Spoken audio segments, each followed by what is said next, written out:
Mari kita bahas insiden Malaysian Airlines Shutdown 2014. Pada bagian konflik, insiden ini terjadi dalam konteks perang bersenjata di wilayah Donbas yang meletus sejak 2014. Konflik dipicu ketegangan pasca perubahan politik di Ukraina yang kemudian berkembang menjadi konflik bersenjata antara pemerintah Ukraina dan kelompok separatis pro-Rusia di Donetsk dan Luhansk. Kelompok separatis ini mendeklarasikan dirinya sebagai Donetsk People's Republic dan memperoleh dukungan militer, logistik, serta persenjataan dari Rusia. Sehingga kawasan tersebut berubah menjadi zona perang aktif dengan intensitas yang tinggi. Kondisi psikologis yang mempengaruhi konflik. Adanya threat perception bias di mana dalam konteks konflik bersenjata, aktor di lapangan cenderung menafsirkan setiap objek yang tak dikenal sebagai ancaman potensial. Tekanan tempur, ketakutan akan serangan udara, serta pengalaman sebelumnya membuat proses identifikasi target menjadi tidak akurat. Adanya enemy image atau kelompok separatis memandang Ukraina dan pihak Barat sebagai musuh eksistensial. Persepsi ini membentuk kerangka berpikir kami versus mereka, sehingga objek yang diasosiasikan dengan lawan termasuk pesawat di wilayah udara konflik lebih mudah dikategorikan sebagai target militer. Hubungan konflik dalam menembakkan pesawat sipil. Kombinasi zona perang aktif, penggunaan sistem pertahanan udara, dan bias perception ancaman menciptakan lingkungan keputusan yang berbahaya. Dalam situasi seperti ini, kesalahan identifikasi menjadi sangat mungkin. Pesawat sipil dapat dipersepsikan sebagai pesawat militer musuh.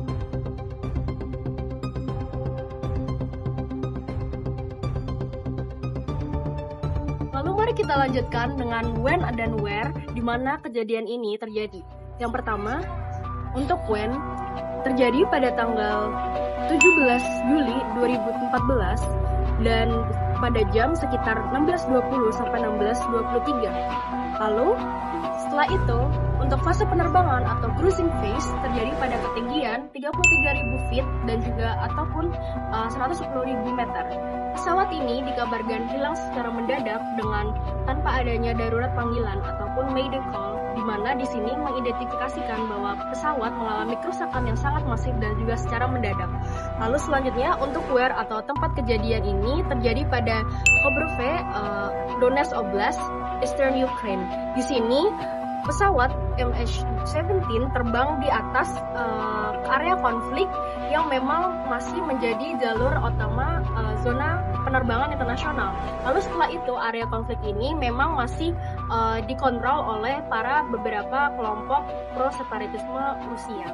Lalu kita pindah ke victims.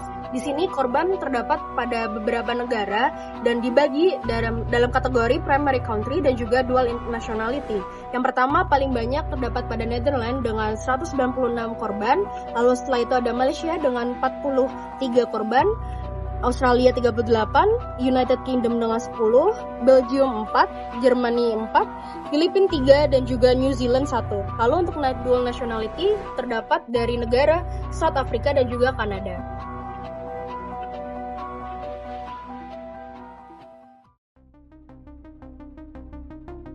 Selanjutnya yaitu who, siapa pelaku dan bagaimana psikologi dari kelompok tersebut. Yang pertama, ada aktor utama dari penembakan tersebut, yaitu penembakan pesawat sipil Malaysia Airlines MH17 dilakukan oleh kelompok separatis pro-Rusia yang dinamai dengan DPR, yaitu Donetsk People's Republic. Kelompok ini terlibat aktif dalam persenjataan perang Ukraina sejak 2014 dan beroperasi secara militer bertegangan tinggi. Dan di mana meskipun DPR ini bukan aktor resmi dari negara, DPR ini memiliki akses ke militer dengan sangat luas dan persenjataan dengan sangat luas, terutama persenjataan udara. Dan yang kedua, ada individu yang bertanggung jawab dalam insiden tersebut. Yang pertama ada Igor Girkin, yang dimana Dia ini tokoh militer DPR yang berperan dalam koordinasi operasi militer.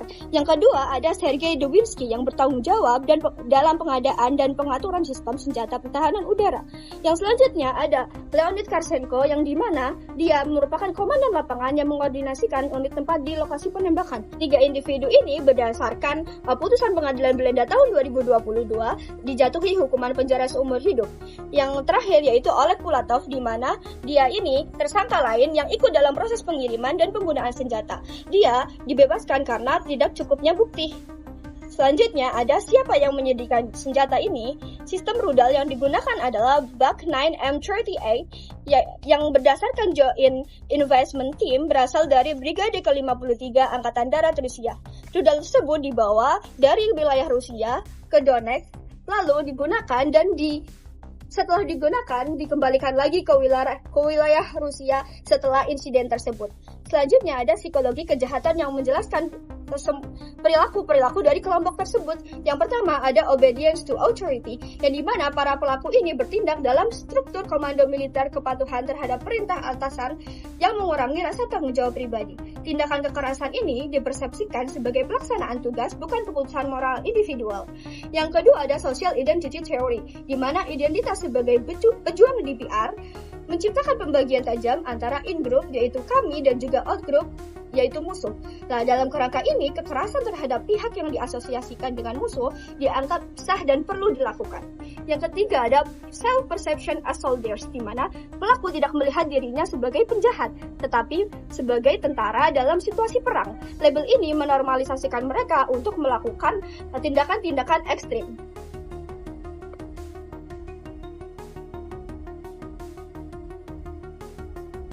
Oke, selanjutnya kita akan memasuki how atau bagaimana kejadian MH17 ini terjadi. Jadi, di sini dibentuk oleh Joint Investigation Team yang terdiri dari 5 negara, yakni Belanda, Australia, Malaysia, Ukraina, dan juga Belgia.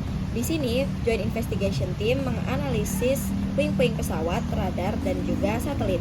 Mereka membuka rekaman kapan pesawat itu jatuh dan juga rekaman separatis pada 17 Juli 2014 sehingga menghasilkan framework issues yakni reaksi setelah penembakan, rute lokasi peluncuran, lokasinya, rute kembali ke Rusia, asal-usul telar, dan juga rangkaian peristiwa.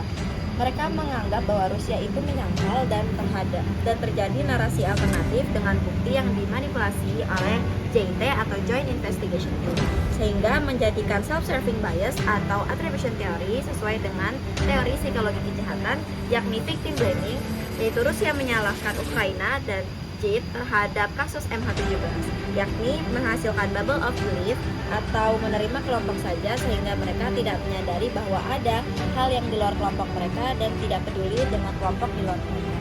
Lalu mereka merasa atau Rusia merasa kelompok pro-separatis menghindar dari rasa bersalah sehingga mereka tidak merasa bersalah terhadap apa yang terjadi. Tentunya ini menghasilkan dampak.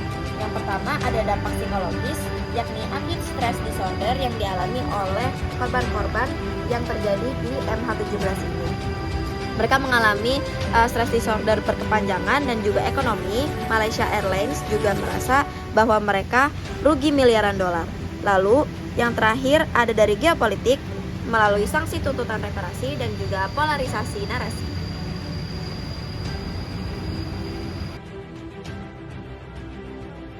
Mengapa kejahatan ini terjadi?